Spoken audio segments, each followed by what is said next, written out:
La grippe espagnole de 1918, comme c'était la guerre à cette époque-là, on ne sait pas trop bien comment les choses se passaient.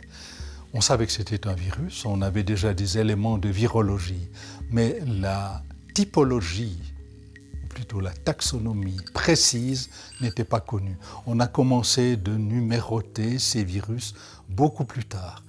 Et c'est beaucoup plus tard qu'on a examiné le sang des personnes qui avaient fait la grippe espagnole, et c'est là qu'on a nommé le premier virus H1N1.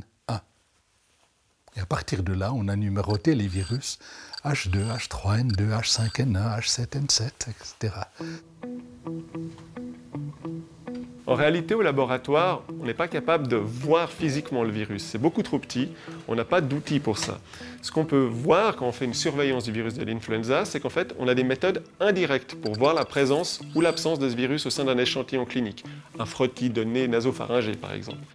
La méthode va être de détecter la présence du génome, c'est-à-dire comme notre génome, on a un génome dans nos cellules propres, le virus a un génome qui lui est caractéristique, et on a des outils moléculaires pour voir s'il y a présence ou absence de ces génomes au sein d'un échantillon clinique.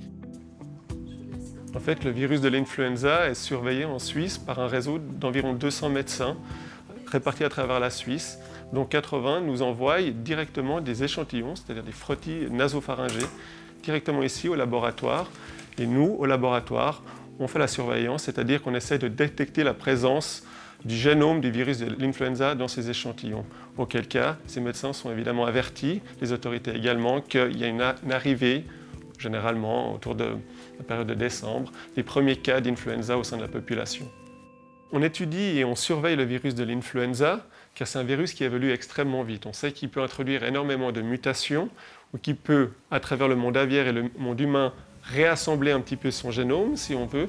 Et donc, on peut avoir un virus qui, potentiellement, ne répond plus au traitement disponible, ou encore un virus qui ne serait pas en adéquation avec le vaccin utilisé pour vacciner la population, mais également on pourrait avoir l'introduction à partir du monde animal, principalement du monde aviaire ou du monde porcin, d'un nouveau virus pour lequel la population mondiale ne serait absolument pas immune, et donc là on courrait le risque d'avoir une nouvelle pandémie. C'est ce qui a été le cas en 2009.